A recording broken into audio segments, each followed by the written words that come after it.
మాకి పని హెల్ప్ చేసినారని ఒక్కొక్క సామాన్ ఉందండి, వెయిట్ అంత వెయిట్ ఉంది. నువ్వు వీడియో షూట్ చేసినావు కానీ వర్క్ చేయలేదు అని అనుకుంటారేమో. నేను షూట్ చేయలేదండి, చేసినది నేను చేసినది, వాళ్ళు చేసేది నేను తీసినాను. కానీ తర్వాత ఫోన్ బంద్ చేసేసి నేను చేసినాను. ట్రస్ట్ మీ, ఓకేనా? చెప్తున్నాను చూడండి. నేను రెడీ అయ్యేపాటికి 3 అయ్యిందనమాట. 2 లేసేసినాను, నిద్రే లేదు. కానీ ఆ భజనలు కీర్తనలు పాడుతూ ఉంటే ఎంత మనసుకి హాయ్ అనిపించిందంటే, మా పిల్లలు అక్కడ పార్టిసిపేట్ చేసేటప్పుడు కళ్ళల్లో నీళ్ళు వచ్చేసినాయి. కానీ ఈసారి ఇంకా కొంచెం దగ్గరగా కూర్చొని పాటలన్నీ విని ఆ నగర సంకీర్తనలో పాల్గొని మళ్ళీ తిరిగి వచ్చేసినామండి.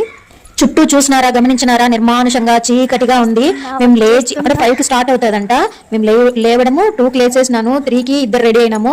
బయలుదేరే పాటికి 4 అయిందనమాట. అదే చెప్తున్నాను నేను నా ఫ్రెండ్స్ బయలుదేరి వెళ్తున్నాము అనేసి. టిఫిన్ సెక్షన్ అయిపోయిందనమాట. మేము అక్కడ దాంట్లో పాల్గొంటుంటే 10:30 11 అట్లా అయ్యిందనమాట. ఉన్నిలే ఇంట్లో అయితే ఉంటాం కదా అనేసి అక్కడే ఉన్నాం. భజనలు అన్ని కంప్లీట్ అయ్యేంత వరకు మేము బయట పోయి టిఫిన్ చేసేసినామండి. ఇంక ఇక్కడ చేయలేదన్నమాట. భోజనశాలలోన టిఫిన్ పెట్టారంట, కానీ